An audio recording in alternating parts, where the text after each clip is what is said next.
Hello everyone, I am Be Better Gamer. Welcome to Be Better Gamer Wrestling, your place for Let's Plays of WWF No Mercy, Virtual Pro Wrestling 2, and WCW Revenge, and a little bit of WWE 2K16. I focus on the AKI N64 wrestling video games because they are my favorite video games of all time. My favorite wrestling video games of all time, I should say. Definitely some of my favorite general video games of all time. Anyway, thank you for joining me. If this is your first time, welcome. If you're coming back, welcome back. Thanks for, being a part of this channel. It's growing and I love it. And today I'm playing as one of my favorite wrestlers of all time, the Lionheart Chris Jericho. Now, I just did the WWF No Mercy Let's Play with Chris Jericho when I did the Intercontinental Championship video, so go check that out. But I can't pass up playing as Chris Jericho in WCW nWo Revenge. I mean, he was one of my favorite wrestlers in WCW at that time when I was watching WCW, and I was so excited when he made the jump over to the WWF. Obviously, it wasn't until I got much older that I found out a lot about the behind the scenes and his real reasons for going. I just thought it was all part of the big Monday Night War, and people were trying to make grabs for different stars, and Jericho became a huge star in the WWF, and he's one of the most popular wrestlers of all time, one of the most accomplished wrestlers of all time. But in WCW, where he really shined was in the Cruiserweight division. He was a 4-time Cruiserweight champion. He was a 1-time TV champion, more on that later. But that's where he really made his mark, in the Cruiserweight division. Obviously, when he went to the WWF, he would win pretty much all the titles. Everything but, he did win the Hardcore Championship, actually. He really did win all the championships. He won the World Championship, the Undisputed. He was the first ever Undisputed champion. He won the WWE Championship, the European, the Hardcore, of course, 9-time Intercontinental Champion, and I talk about that year where he made the jump from WCW to WWF and how he won the Intercontinental Championship a bunch of times in that first year. World Tag Team Champion, WWE Tag Team Champion, because they are two different titles. He's the 9th ever WWE Triple Crown Champion and the 4th Grand Slam Champion. So he won it all. Grand Slam. One of the last training wrestlers, or that said that wrong. That's completely wrong. That's not how you speak. It's not how you speak English. One of the last people to train at the Hart Family Dungeon Wrestling School. Him and Lance Storm, they were in one of the final classes that trained with the Hart Family Dungeon, and they were the only two who graduated from their class. So him and Lance Storm, they had a lot of similar paths to becoming a wrestler because they started out together, so they wrestled a lot together and early on in like Smoky Mountain Wrestling and in Japan and things like that. But before Chris Jericho came to WCW, I'm fighting Alex Wright, who Chris Jericho actually beat for his second Cruiserweight Championship. He beat Six for his first Cruiserweight Championship, right? Am I making that up? I think I'm making that up. No, yeah, he beat Six for his first Cruiserweight Championship. It was on June 28th, 1997. He actually beat Six at a house show. And I believe that was Six's last run as the Cruiserweight Champion, and then he would be fired from WCW and then make the jump to WWE, so as X-Pac. But he beat Six, and the event apparently was broadcast like as an internet show on Saturday Night Nitro. So he held the title for 30 days in that first time, and then he would lose the title to Alex Wright on July 28th, 1997. And they would have a rematch for the Cruiserweight Championship at Road Wild 97, so you can check that out. That's on the WWE Network. And he would regain the title from Alex Wright 15 days after he lost it the first time on another episode of WCW Saturday Night. So him and Alex Wright do have a little bit of history. They also would meet again a couple of times when Jericho was the TV champion. But here I go. So Jericho. So this is WCW nWo Revenge Jericho. There's his reverse suplex, which I believe he still has in WrestleMania 2000 and in WWF No Mercy. And the great thing about, Chris Jericho in this game Besides the fact that he has such a great, awesome taunt. Where he throws his hands up and then he's like, why are you booing me? This is obviously heel Jericho in this, which we'll talk about, which we'll talk a lot about. You know, we'll talk about Jericho's big turn as the heel in the Cruiserweight division and what that meant for the division. But there you see on the back of his tights, he has the 1004. That was obviously from his feud with Malenko. But here I go, I'm putting on the line taper, and if you notice, my meter is going up as I'm putting it on. So this is WCW NWO Revenge, the second, technically the third AKI developed wrestling game. They still were working out a lot of the kinks. So this game is, you can say, is a little bit broken because there's a little bit of, you know, a little bit of the mechanics don't really make sense or are very imbalanced. It's definitely an improvement over World Tour, and I would imagine Virtual Pro Wrestling 64. But see, there I go again, and I'm hitting the line tamer, and my meter's going up, and that's not supposed to happen. That's only supposed to happen if you have what I call a comeback special, which is basically something that happens if you've managed to like kick out of finishing moves and stuff like that. You're given, it doesn't happen immediately all the time, but sure enough, if you're wrestling a match long enough, you'll probably get the comeback special, which basically your meter will start rising at like twice the rate, and then when you do submission moves, your meter will go up. But normally when you do submission moves, your meter is not supposed to go up. There's a few moves in WCW NWO Revenge, however, where your meter does go up. I'm pretty sure I mentioned this in my Ultimo Dragon Let's Plays, where I talk about if you do the Mexican surfboard, his meter goes up. The Lion Tamer, it goes up as well, which is sweet because the Lion Tamer is one of the best submissions ever. You know, ever, as Jericho would say. And it's such a great move to win with. I'm definitely gonna try my best to win every move with the Lion Tamer. I actually do end up winning every move. And if this gameplay footage looks familiar, I'm actually reusing my gameplay footage from my Jericho Cruiserweight run that I uploaded sans commentary way back in the day. When I first started uploading videos on my channel, I was uploading just gameplay, just you know, championship runs with different wrestlers, and one of the, you know, I did a Jericho Cruiserweight one, so I'm just reusing that. I'll probably have to create another Jericho run because I want to do 2 Jericho Let's Plays. I want to do the Cruiserweight, which I'm doing now, obviously, and I want to do the TV title Let's Play because there's a lot of cool stuff that I want to talk about with Jericho's kind of like tail end of his time in WCW, which we'll get to in this video, but I don't want to go too in-depth about it because I really do want to focus on,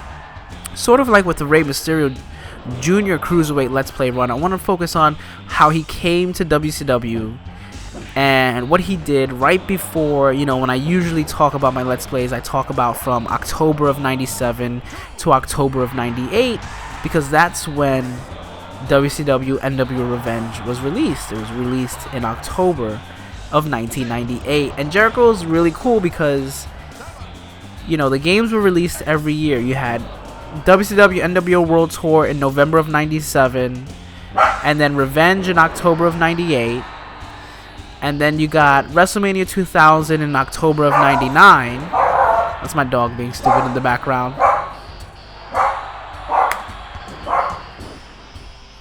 And so, sorry.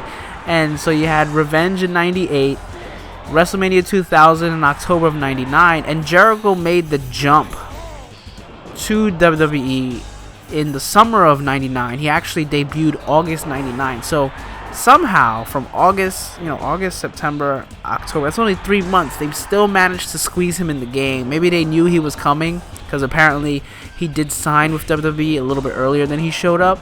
And they probably just like, well, we have all his stuff from, you know, WCW NWO Revenge. Let's just throw him in there. And that's pretty much who he is. I mean, but he does have like the double powerbomb, you know, finisher, and it's really interesting to see that he made the jump to WrestleMania 2000 so quickly. Even though I feel like that game should have been, I don't know, ready to go by then when he showed up. I don't know. It's interesting. I always talk about in these Let's Plays how I wish I could talk to some of the developers who worked on these games and how they actually got some of these, you know, what was the process and getting in some of these wrestlers and maybe making the transition from WCW NWO Revenge to WrestleMania 2000, because they had to build pretty much everyone from the ground up in WWF But they did get to keep Jericho from WCW NWO Revenge. And the Big Show. The Big Show, he was the Giant in this one. He was the Big Show in WrestleMania 2000. And am I leaving anyone out? I think that those were the only two. X-Pac was in WrestleMania 2000, but he wasn't in Revenge. But he was in World Tour as Six. So that's pretty cool. And then obviously you would get a bunch of the WCW guys in WWF No Mercy, like Eddie Guerrero, Perry Saturn, Dean Malenko, because at that time they were with WWF. So that's another little interesting thing about Jericho. Even though, and I debated a little bit whether or not I should do a Jericho Cruiserweight run, because it's like, well, I could play with him in WrestleMania in WWF No Mercy. So why am I gonna do a Let's Play with him in Revenge? But I thought it'd be cool to highlight the fact that he does have kind of a broken move, which it being the Lion Tamer in this one. And here you can do it right away, whereas in No Mercy you can only do it when you have your special, because it's his lower body submission. Only when you have your special meter going can you do it. But here you can do it whenever you want. And I'm trying to put Alex right away. I'm just not getting in the right position. You want to get in the position. This is the great position. This is the position you want to get in. You want to get in the position where, well, I was a little bit off there. He still got the rope break. But Jericho's leg sticks out a little bit when he's doing the Lion Tamer. So you want to make sure you're going to be going completely backwards like I am now. So his right leg is going to cut off the ropes because it's sticking out that much more than Alex Wright's leg. Even though it looks like Alex Wright's leg is in the ropes, it's really not. So I can prevent the rope break that way. There's a lot of cool, Ultimo Dragon, same thing. You got his butt sticking out. So if you're going straight back into the ropes, it's preventing your opponent from kicking out, from getting rope break. So that's what's really effective about the Lion Tamer, is that you can pick up a lot of submissions, and then the fact that it's always raising your meter. He's kind of a broken character to play as, but I love playing as him, and what can you do? I mean, he cheats to win. At least he did in WCW when he was heel. So let's get to that. Here comes Benoit, in the Cruiserweight division. One of the few wrestlers to show up outside of the Cruiserweight division, because when you play in the Cruiserweight games, win the Cruiserweight Championship, obviously you only fight other Cruiserweights. But some Cruiserweights do, venture out. You see them popping up in the TV title run or in the US title run. And Benoit is one of the people who you see pop up in both. You can see him. I fought him in the TV title runs, and I fought him in US Championship runs. But Jericho and Benoit, they have a very storied history. And it wouldn't be until when Benoit and the rest of the Radicals first show up to WWF that you'll get a lot of the history between Benoit and Jericho in WWF. They didn't really meet too much in WCW. They had a few one-off matches. But before Jericho came to WCW, he did have a few major run-ins with Benoit, specifically in Japan. So Jericho, he trained in the Hart family dungeon, and then he went to Mexico where he became the Lionheart. The Lionheart Chris Jericho. And actually, growing up, I was such a big fan of Jericho. When WrestleMania 2000 came out and you could create your own wrestler, I named my wrestler Lionheart as a tribute to Chris Jericho, because I just loved that name so much.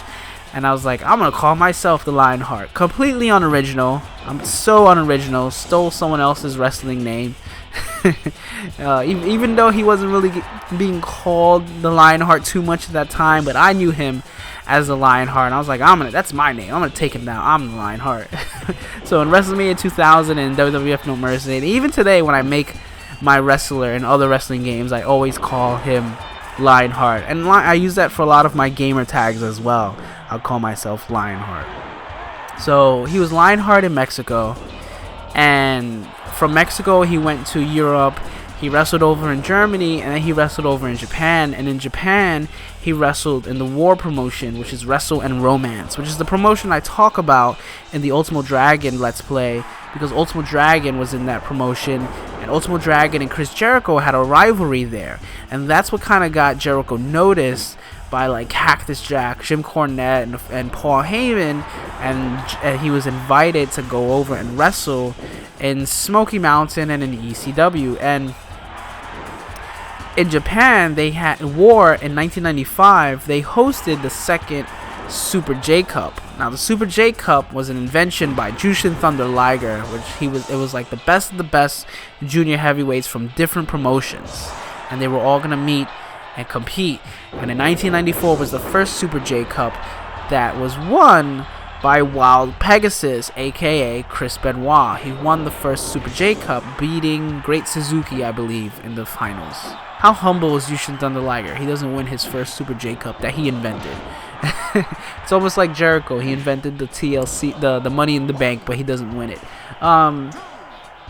So in 1995, War hosted the Super J Cup, and Chris Jericho competed, and he actually lost in the quarterfinals to Wild Pegasus, aka Chris Benoit. So a little bit of history before he came to WCW. Obviously, Benoit was getting, so much success in Japan, and a lot of that success would help bring him over to ECW and WCW as well. But Jericho wrestled briefly in ECW in 1996, and actually in that time he captured the ECW TV title from Pitbull number 2. He would lose the title 21 days later in a four quarters match, starting like Shane Douglas's ridiculous year plus run, I think, as TV title champion. But he fought a bunch of people: Taz, Rob Van Dam, Cactus Jack, and you can find some of those matches on the WWE Network. Again, the WWE Network is a great resource, and if you're a wrestling fan, or you were a wrestling fan, or obviously you have to be a wrestling fan of some capacity if you're watching this video, because what else but a wrestling fan would be watching a wrestling video game let's play from a game that's like 18 years ago, 17 years ago. So get the WWE Network is what I'm saying if you don't already have it, and if you call yourself even the slightest of a wrestling fan, because you can go back, you can watch matches from your childhood, and you might see things that you didn't pick up on before, and that's one of the great things for me for doing this channel is I do a lot of research. I try to focus on that year, from when the games were being developed, and I like to watch the pay-per-views. I like to see what was going on and talk about each pay-per-view, just also so it could give you guys context, so you can go back on the network if you have it, and you can go watch it, right? Or at least give you an incentive to go get the network and watch these matches, because I definitely you view things differently when you're older. And it's also cool to see the fact that you can see stuff that you might have never seen before. Like, I knew Jericho was in ECW, but I only remembered watching a few matches of his in ECW. I think I remember watching like the Two Cold Scorpio match he had back in the day, and the Lance Storm match he had back in the day, which was Lance Storm's actually first match in ECW. And to know that they're on the network, and I can go and I can watch them again, or watch him face Taz, which I've never seen before, him face Rob Van Dam, which I've never seen before. It's really cool to see stuff like that. So Jericho was in ECW. They called him the Lionheart. He was only there for a few months, but he managed to capture the TV title, and it was wrestling in ECW that he got noticed by Bischoff, and they brought him over to WCW. Now, Bischoff immediately thrusted him into the Cruiserweight division, along with, Rey Mysterio Jr., Malenko, Ultimo Dragon. So Chris Jericho was there from the onset of the Cruiserweight division, and actually his first match on Nitro was against Alex Wright, who I fought in the beginning of the video. And he was like its stereotypical babyface. He was just blonde hair, good looking, came out, wrestled good matches. They were building up, Lionheart. He had this very he had great sportsmanship. He wouldn't beat someone by like DQ or count out. He wouldn't take a victory like that. He would make sure, he fought fair and earned his victories. And that lasted for a bit. It helped him win the Cruiserweight Championship twice. So like I said, first time he won it, he beat Six, and then he lost it to Alex Wright, and then he got it back for him. And this was the end of '96, I should say, to put that in context. This was the end of '96. He made his debut. By Fall Brawl '97, he would lose the Cruiserweight Championship to Eddie Guerrero. Here comes Juventud Guerrera. Oh, perfect timing because we're about to get into it. So he loses the Cruiserweight Championship the second time to Eddie Guerrero. You can watch that match at Fall Brawl 97. Before that, he had a title defense against Eddie Guerrero at Clash of the Champions 35. Both great matches. Go watch those. So here comes Halloween Havoc 97. Halloween Havoc 97. Chris Jericho, he took on Gato, actually. Very rare appearance by Gato in WCW, in the States in general. And, they had history from Wrestle and Romance. Gato, Gato and Jado, great tag team over in Japan. Junior heavyweight tag team, very popular. Now they pretty much run the show. They're the head bookers for New Japan Pro Wrestling. And Gato comes out with Kazuchika Okada. So if you're wondering who's that guy that comes out all the time, that's Gato. Or is that Jado? Oh man, no, it's Gato, right? Yeah, Gato comes out with him. Like confusing Gato and Jado. But that was a rare appearance that I wasn't even aware of, that Gato fought at Halloween Havoc 97 against Chris Jericho. And actually, another interesting tidbit. So in the Rey Mysterio Jr. video, I talked about how there was one pay-per-view where he wrestled against Yuji Yasuroka. And Yuji Yasuroka was someone I never heard of, and he's actually someone from Wrestling Romance. And Chris Jericho and Gato, they were the inaugural War International Junior Heavyweight Tag Team Champions. And they defeated Lance Storm and Yuji Yasuroka for the titles in a tournament final at February 23rd, 1996. And then they would lose the titles to Storm and Yasuroka about 33 days later. So that's a little interesting thing. I didn't know who this guy was until about a week ago, and then here he is. His name's coming up again. So in World War III 97, Jericho was in the World War III Battle Royal against still babyface. Starrcade 97, he wasn't on the pay-per-view. So after Starrcade, around the beginning of 98, late 97, Jericho started transforming. He started becoming really aggressive, and then started throwing these hissy fits. He was basically becoming a heel. And every time he lost, he would get super upset, and he would throw tantrums. And he challenged Rey Mysterio Jr. at Sold Out 98, and I talked about this in my Rey video. Rey had to go get knee surgery coming up, so he dropped the title to Chris Jericho. And after the match, Jericho, he won the match, and he threw a hissy fit, and he attacked Rey Mysterio after the match. He threw him outside. He got one of those big toolboxes that they call. They're not really toolboxes like you and I know, like a toolbox that holds your hammers, but what the roadies use to move sound equipment and stuff like that. He took one of those big things from under the ring, and he smashed it on Rey Mysterio's knee, taking him out, quote unquote, for several months. But Rey really had to go get surgery. But Jericho was now the Cruiserweight Champion. This was his third time as Cruiserweight Champion, and he was tying it with Rey Mysterio Jr. and Malenko, who at that time also held the titles for 3 times. So he was already up there now as a 3-time Cruiserweight Champion, and Rey's gone. Rey's gone for the next few months. And the Cruiserweight division has been dominated pretty much by Rey Mysterio Jr. When Rey Mysterio Jr. showed up, it was him and Malenko right off the bat. And then it was just Rey Mysterio Jr. just being great and being Rey Mysterio Jr. and having these great matches with Psychosis and Ultimo Dragon and Juventud Guerrera and all these guys. But now Jericho, he's a heel, and he's the first real heel that the Cruiserweight division has. And when I say first real heel, because, Psychosis was a heel, La Parka was a heel, but there wasn't, they didn't give him the mic, obviously, because of the language barrier. Their English wasn't too good probably to pass on the mic. Even Rey, Rey, he spoke great English and stuff, but you didn't see him get the mic a lot.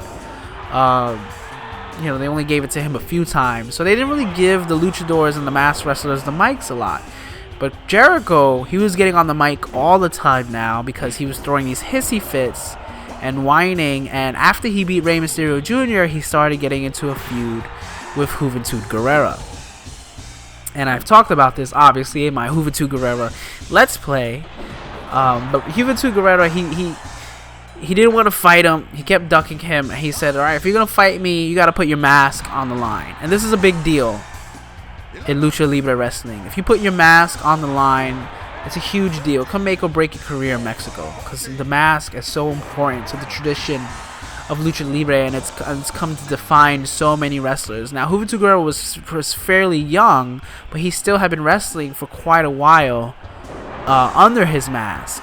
And to lose his mask, it could have gone either way for him. And, you know, he really didn't recover. And I talked about that. If you want to hear me talk about, you know, Juventud Guerrera and when he lost his mask to Jericho, spoiler alert, definitely go watch my Juventud Guerrera Let's Play. But Jericho, this was an important win for him because it solidified his status as this all of a sudden like dominant heel in the Cruiserweight division. He was a bully, essentially. And again, Jericho is what, 5'10", 5'11" on a good day, you know? And, so his size made him seem that much bigger, because when he's standing over guys like Juventud Guerrera and Rey Mysterio Jr. who aren't that big. But he beat Juventud Guerrera. He took his mask. He's making fun of him while he's taking off. He's calling him Quasi Juice. Quasi forever. And it's terrible and it's sad, because it's like, man, he lost his mask. This is a big deal. This is really heartbreaking. But Jericho, he took it and he ran with it, man. He injured Rey Mysterio Jr. He took him out. Now he took Juventud Guerrera's mask. I mean, there was no stopping Chris Jericho after that. Chris Jericho instantly became one of the most hated guys on that roster. This is nWo time, all right? This is when you have so many hated guys in the company who are these established long stars. Chris Jericho instantly, within a couple of months of becoming heel, his boos are louder than some of like the nWo boos. I mean, obviously a lot of people love to cheer the nWo, but a lot of the other quote-unquote like established villains on the program, Jericho was getting louder reactions than them instantly, because he just had it. He had it, and I think that's why I gravitated towards him early on. He was one of the first few heels, with the exception of Ric Flair and maybe Shawn Michaels. But when Jericho showed up and when Jericho started becoming a bad guy, I was like, I like this guy. Like, he's such a great heel to watch. You want to see him get beat up, but he talks so much crap. And the stuff he does is hilarious. You can't help but... I mean, one of my favorite things he used to do, he used to come out and, like, tear people's signs. That they were like, I'm a Jericho-holic. I'm Jericho's #1 fan. I love Chris Jericho. Monday Night Jericho. And he would look at the sign. He'd point at the sign and, like, smile. And then grab it and show it to the camera. And then he'd, like, rip it up and, like, throw it in the person's face. And say, you're not worthy of being one of my fans. Like, you're too stupid to be one of my fans. You're too ugly. Like, it was hysterical. And, like, he would make fun of the other wrestlers' name. Juventud Quasi Juice. Just making fun of his face. He should have kept the mask on. Like, stuff like that. And it was just hysterical. But he would always, like, in the matches, too. Again, which is something that, like, not a lot of heels do. Today, he was a coward in the ring. Like, this is a guy who we just saw for a whole year be a really good wrestler, be a really good cruiserweight. Now, when all of a sudden, he's trying to cheat, he's trying to run away, he's being a coward, he's lying outside, pretending he's knocked out so that he could get counted out and keep his championship. He's doing things that a heel should do. Like, we know he has ability, but he's cheating to win. And it's frustrating to watch, because you want to see the good guy overcome it, but yet the heel is so smart that he'll win. He'll beat the good guy. And that's who Jericho was. And he was definitely taking advantage of all the other cruiserweights in the division. Here's Chavo Guerrero just getting drop kicked. So after his feud with Juventud Guerrera, Chris Jericho started feuding with Malenko. Now, this this is probably the most defining moment, or I should say, look, here comes Juvi. He's upset. He's upset that I beat him when I took his mask. This is probably the most defining feud that the Cruiserweight division ever had, honestly.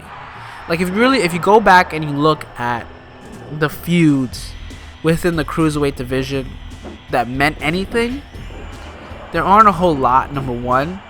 A lot of them were pretty much like based off of like ability and sportsmanship. Like Rey Mysterio Jr. and Kidman were best friends, but they had a lot of classic matches, and their rivalry was basically just to see which one was the better one, and it would always go back and forth. But Jericho and Malenko, there was hatred there. Jericho, obviously, Malenko calls himself the man of 1,000 holds, so Jericho is the man of 1,004 holds.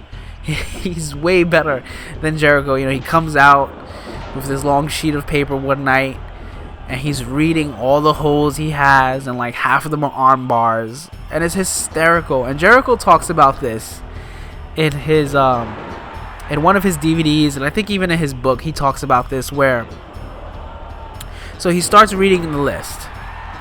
Hold 1, arm drag.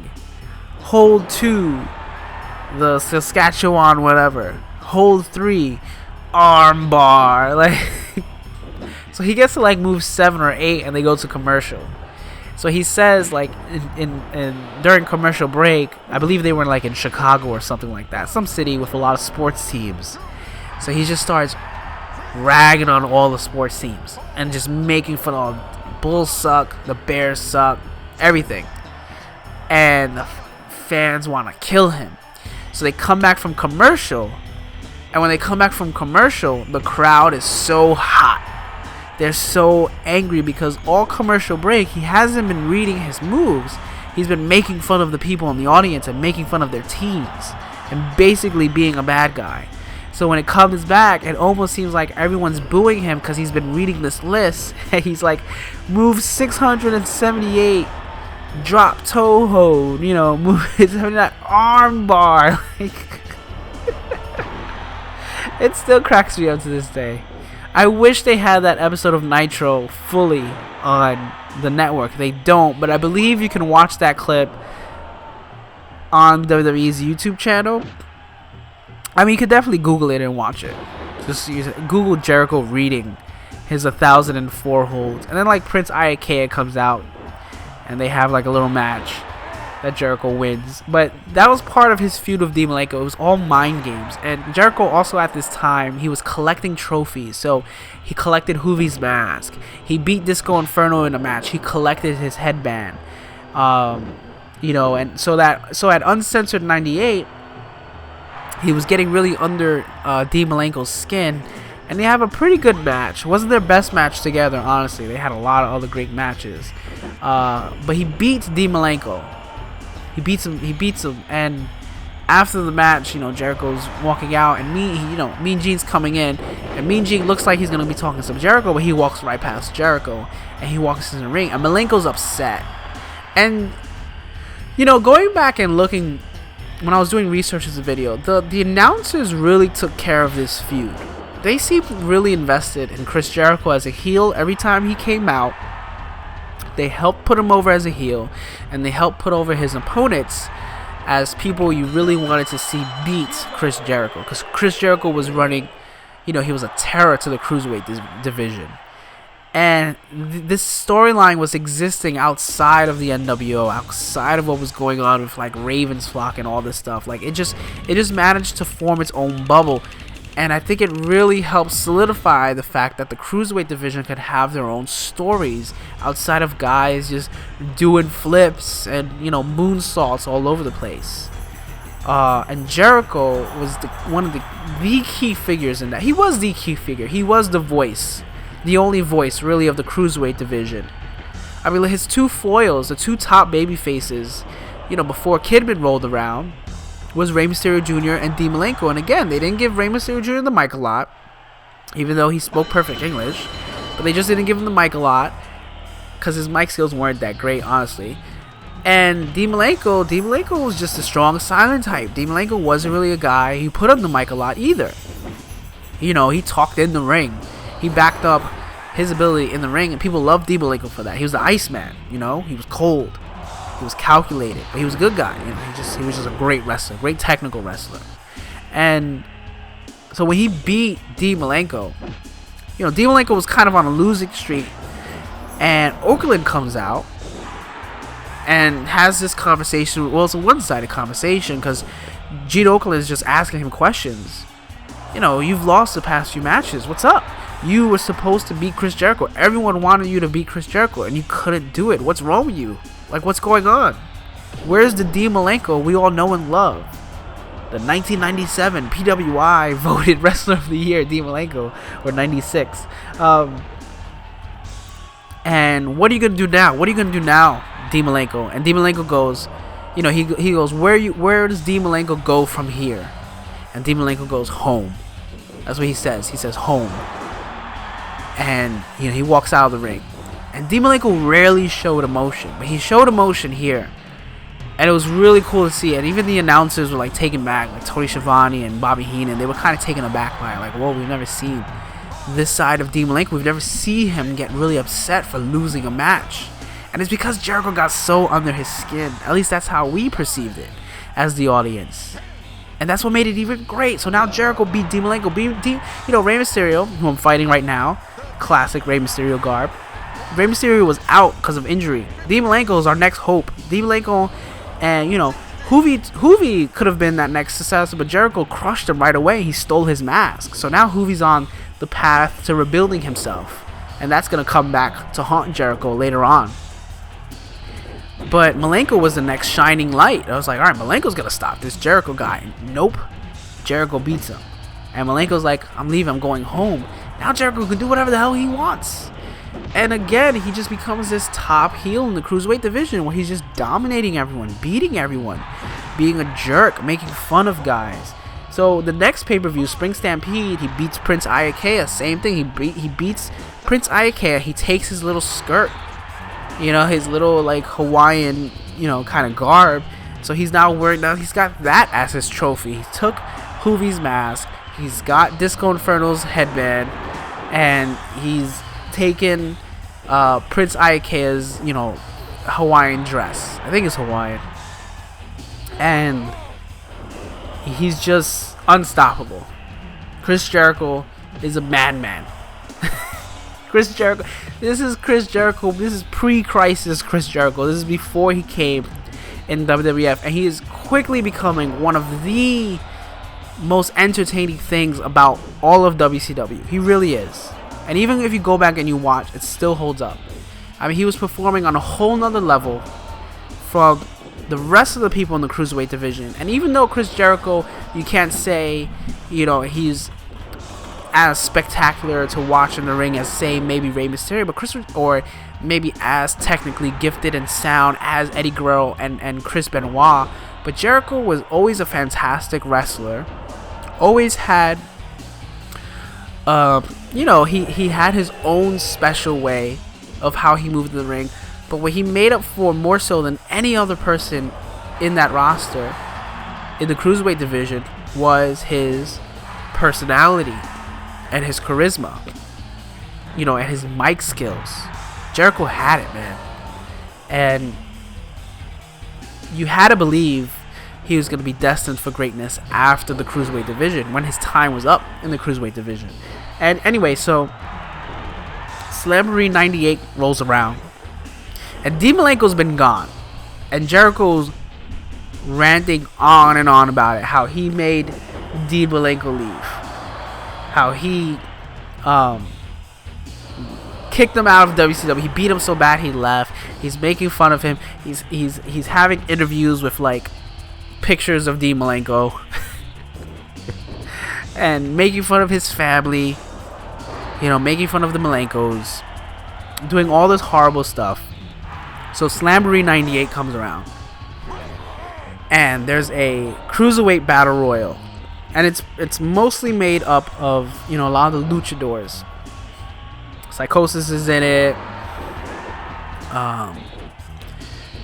Juventud Guerrera is in it. Silver King, you know, C. Copley, or you know, we'll get to that. But Ciclope's in it, Damien 666, all these guys is in it. A young Evan Courageous is in it, Lenny Lane is in it, Marty Jannetty's in it for some reason. So many guys are in it. And Chris Jericho, this is the first match of the pay-per-view. He comes out and he says, whoever wins this battle royal gets to face me immediately after for the Cruiserweight title. And now, how heelish is that? You know, you get your shot at me after you've exhausted yourself fighting like 10, 15 other guys in the ring.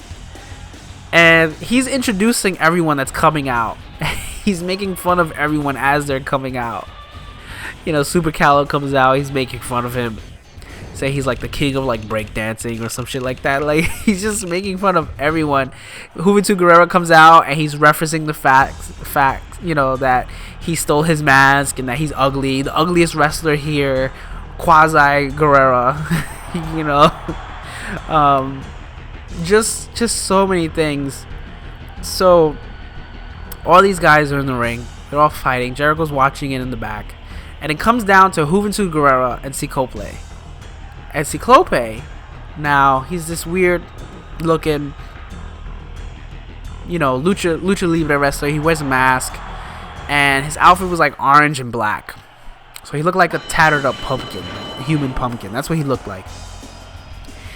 And I remember watching it. I watched this pay-per-view when it happened. And I remember watching it, and I'm like, why is Ciclope in the ring with Juventud Guerrera? Obviously, Juventud Guerrera is going to win. Okay, because we're going to get back to this. Juventud Guerrera, he lost his mask to Jericho. He has to get his redemption, right? He has to beat Jericho eventually for, you know, to get his revenge. And Juventud Guerrera, they've been building Juventud Guerrera up as this, like, babyface who's been, you know, in the face of adversity, i.e. losing his mask. You know, he's making his way back up. He's rebuilding himself, his new identity with post-mask. And they're standing in the ring, and Juventud Guerrera, they're looking at each other, and it looks like Ciclope and them are talking. Juventud Guerrera sticks out his hand, shakes his hand, he jumps over the ropes, and he eliminates himself. And everyone's like kind of confused in the audience. They're like, whoa, unexpected, Ciclope. And people are like, yeah, alright, Ciclope, yeah, he's gonna face Jericho. And Ciclope bends down, starts taking off his mask, and he takes it off, and it's Dean Malenko, who we haven't seen since Uncensored 98. It's been basically like 2 months. We haven't seen Dean Malenko. No one's seen him. No interviews, no nothing. Dean Malenko's there. And people start losing their mind. Jericho is losing his mind. He's in the ring now. He's freaking out. And they ring the bell, and Dean Malenko goes in on him, and the crowd loses it. Go back and watch that mask. You know, I usually talk about matches you should go back and watch. Super Bowl 8, Jericho beating Juventud Guerrera for the mask. That's a great match in itself, so go watch that. But Slamboree 98, and I'm pretty sure I probably mentioned this in the Hoovy video, but Slamboree 98, Dean Malenko against Chris Jericho. Dean Malenko being the secret Ciclope imposter. It was so... Anytime a wrestler... I shouldn't say anytime a wrestler appears as under a mask, because it only works like when you really don't expect it. When you really don't expect it, when it seems like you've been watching that masked wrestler the whole time, like because DDP did it when he dressed up as La Parka during his feud with Macho Man. You thought Macho Man was fighting La Parka, and then all of a sudden he gets hit with the diamond cutter, and it's DDP. You know, and that was great. This was one of the probably the best examples of someone wrestling in a mask as a wrestler you thought they were, and then to be revealed to be someone else. But it mattered so much because of the feud, how personal Jericho made that feud with Malenko. And again, Rey Mysterio's gone all this time, and the Cruiserweight division has still been one of the most compelling things to watch, because Jericho has been such a compelling heel to watch. And in order to have a great, heroes, you have to have a great villain. And Jericho was a great villain. And there's not a better example of that than when Malenko shows up to kick his ass. Because the fans wanted to see that so bad.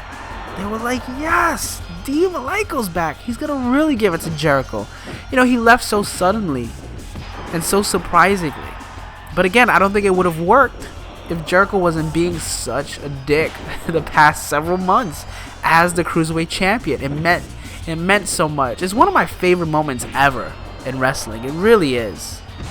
One of my favorite WCW moments. One of my favorite Jericho moments and Malenko moments. Just one of my favorite wrestling moments ever. Because it left such an impact on me when I first saw it. And, you know, Malenko beats him. Malenko puts him in the cloverleaf and he beats him. And he wins the Cruiserweight Championship. And of course, Jericho says, no, not fair. That shouldn't have happened. And he starts going on saying he's a victim of a conspiracy theory to take the title off of Malenko. And they do this great package, you know, video of him going to like Washington D.C. and walking around Washington D.C. and claiming he's a conspiracy. He's a victim of a conspiracy plot. So he goes to Washington D.C.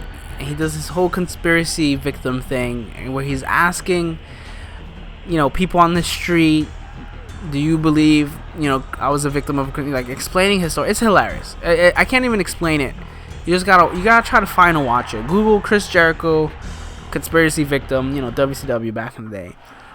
But all his whining, all his complaining, he gets his way, sort of, because Malenko, he wants to face Chris Jericho, but Chris Jericho refuses to fight him because he feels like he's the right champ. So Malenko actually vacates the title. This is how dumb good guys are. Good guys are so dumb. He vacates the Cruiserweight title so that he can face Malenko. So he can face Chris Jericho. And Chris Jericho thinks that, oh, he's just going to get the title back. But he's like, no, the title's vacated. You guys got to fight. Great American Bash. You know, we'll see. We'll see who gets it. So, Jericho, what happens? Jericho cheats. He wins. At Great American Bash, he actually beats Malenko kind of by, like, disqualification. And they fight outside. They fight going out to the back. And Jericho, like, runs away from him.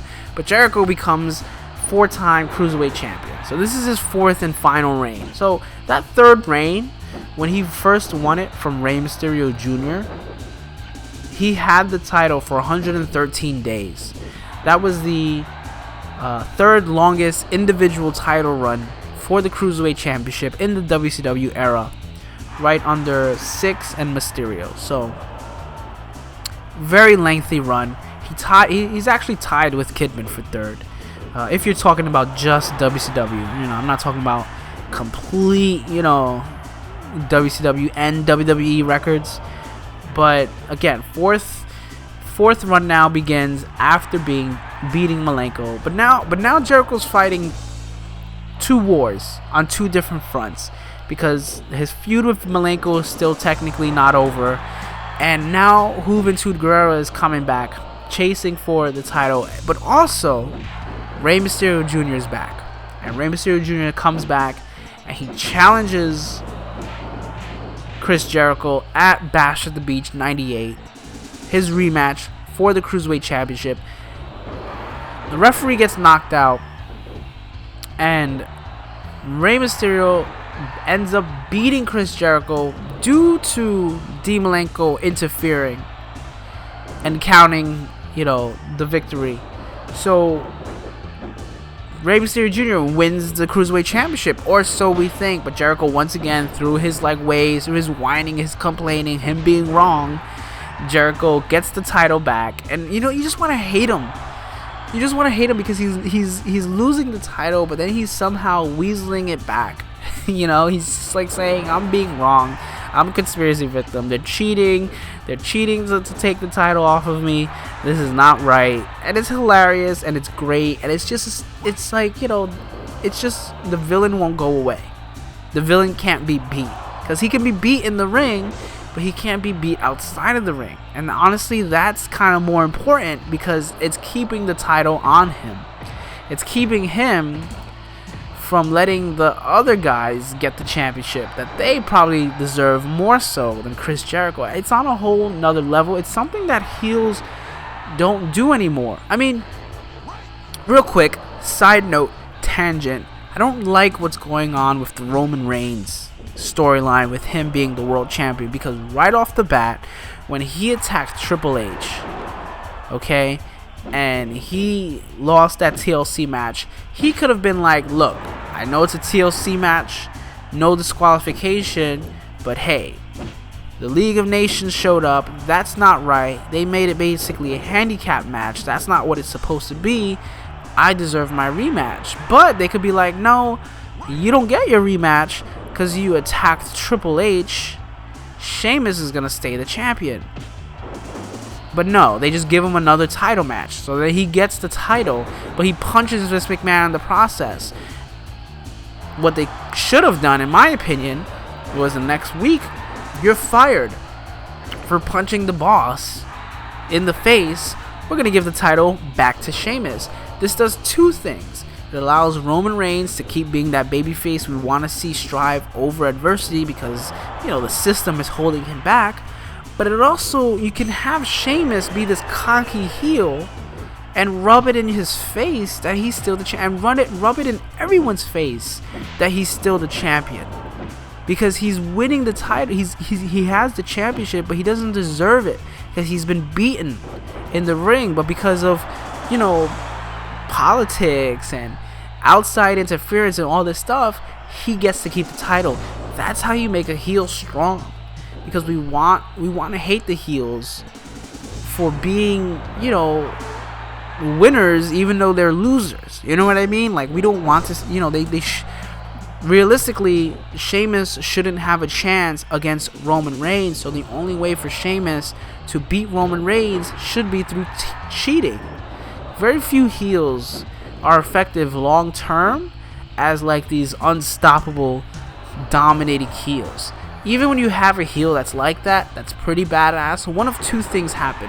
One, it gets tired and boring after a while, and you just want to see anyone beat him, and then like he loses his luster after that, because then they just start losing all the time, and then they can no longer go back to being that dominant, unstoppable heel. Look at Mark Henry. Look at Big Show. Look at Ryback. Look at any heel who, you know, was supposed to be this unstoppable force, and then they're not that anymore. You don't view them that way anymore. Or they're so good at being badass and undefeated that you start liking them, and then they become a babyface, i.e. Brock Lesnar. So Jericho as the heel, and even when Jericho became heel in WWF 2, he was always a great heel because he always was a psychological heel.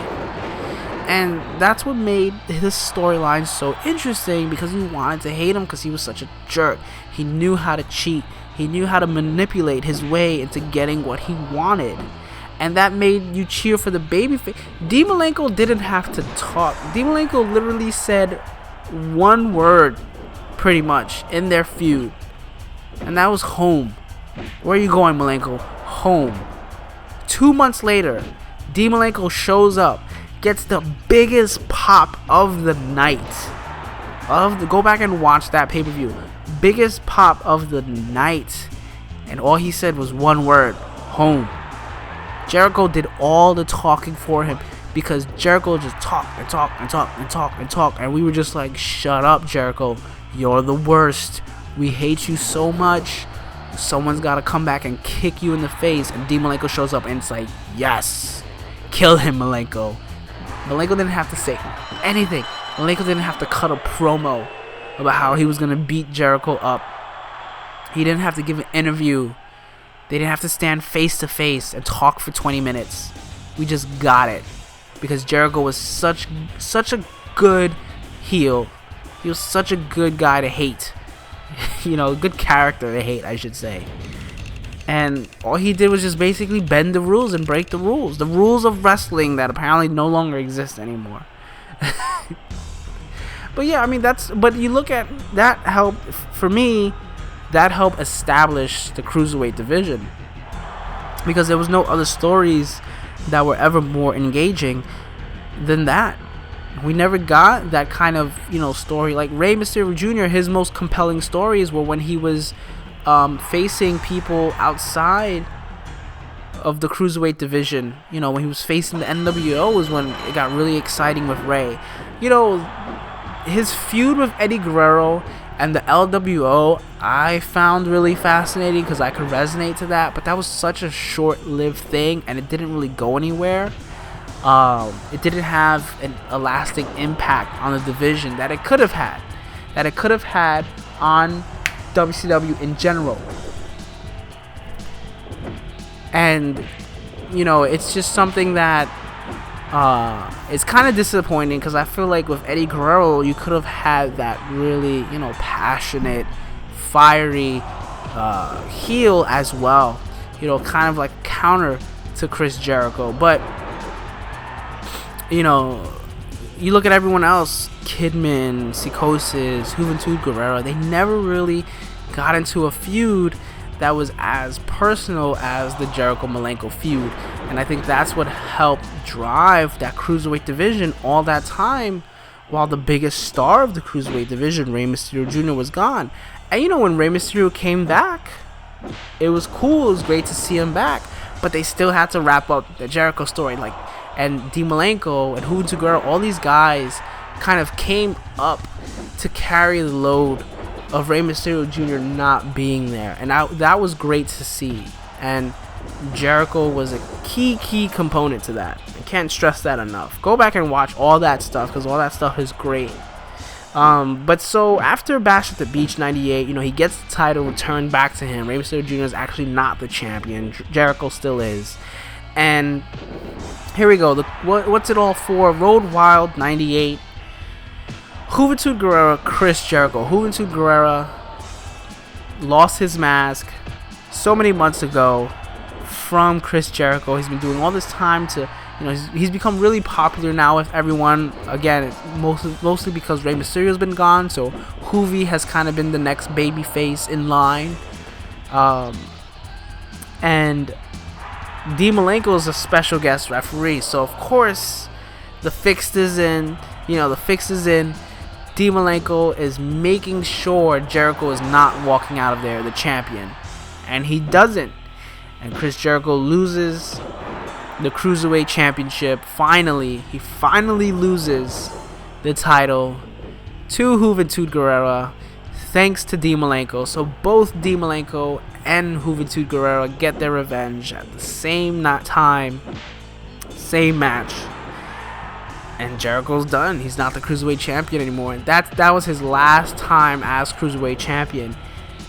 But it's okay for Jericho, though, because the next night on Nitro, he actually ends up beating Stevie Ray for the TV title championship. Now, Stevie Ray wasn't the TV title champion. Booker T was. But because Booker T got injured, I believe right after the Great American Bash, where he won the TV title, I think he won it there,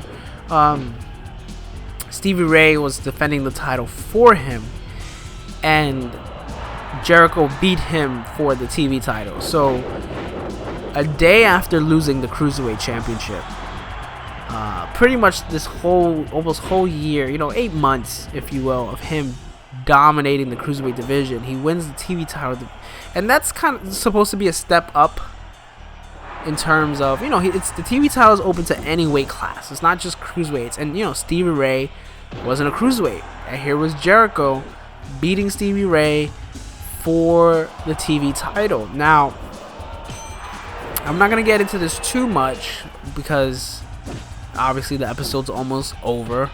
They got one more match after Psychosis, and I want to save a lot of this stuff for the TV title episode that I do for Chris Jericho, but this still falls in the timeline, because Fall Brawl was in September of 98. So we get to Halloween Havoc, October 98, and Chris Jericho. Oh no, I'm sorry, I skipped Fall Brawl. So Road Wild 98, day after, he wins the TV title. At Fall Brawl 98, Chris Jericho, he defends his TV title championship against the fake Goldberg, because there was, Jericho started doing this thing where he was calling out Goldberg and saying he could beat Goldberg, and those skits are hilarious also. And he faces, quote unquote Goldberg, and this guy comes out. It's not Goldberg, obviously, but Jericho beats him. And this is when Jericho was rolling around with his security guard Rufus, and they would do the whole skit where they'd show them walking from, backstage, walking to the ring like Goldberg does, but they can't find the entrance, kind of like what's that movie, Spinal Tap, when they're looking for the stage and they're getting lost backstage. Like, so much funny stuff. But Jericho's calling out Goldberg, and Goldberg won't fight him, is the story, so that happens at Fall Brawl 98, and I'm going to talk more about that when I do the TV title run, because there's a lot of interesting stuff there that I didn't find out until later on when I got older, and all the dirt was revealed. But Jericho beats Raven at Halloween Havoc 98 to close out our sort of like context, the October of 97 to October 98. He defends his TV title championship against Raven, beating him at Halloween Havoc 98. And then Jericho, again, I'll talk a lot more because there's not enough time to talk about it right now, because I really want to just focus on the Cruiserweight stuff. But Jericho would leave WCW in the summer of 99, July 99. July 21st, 1999 was his last match in WCW. It was actually a house show. He was actually off of TV for like a month or so. He was just doing house shows, running up his last few dates. And yeah, he would go on to show up on Raw one night, interrupting The Rock, and the rest is history. The rest is history with Chris Jericho. And so this time with him as the Cruiserweight champion, I mean, his journey, his path, he should have gone on to face Goldberg, even if Goldberg was gonna beat him up, but he didn't, and that was part of the reason why he left, because he felt like he reached a glass ceiling in WCW, and he saw an opportunity with going to WWF, and he took it. And this is someone who, I think it's so fitting that I'm ending it fighting against Ultimo Dragon, because this is a guy who, he started in Canada, went to Mexico, went to Germany, went to Japan, came to the US, did, wrestled in a few different territories and promotions, did WCW. He always had his mind on just getting bigger and better, and he had such a collection of wrestling knowledge from all over the world, and I think that's what helped make him become one of the biggest stars in WWF. And he rose fairly quickly when he came, and I talk about that in my Intercontinental Championship Let's Play, because that was pretty much just several months removed from when he showed up in WWF. And it's all thanks to Ultimo Dragon. Ultimo Dragon, like I've talked about, is one of my favorite wrestlers of all time. And if you can, watch that match. There's a specific match between Ultimo Dragon and Chris Jericho. It's for the War Junior Heavyweight Championship. If you Google it, you'll find it. It's a famous match between the two. And they did have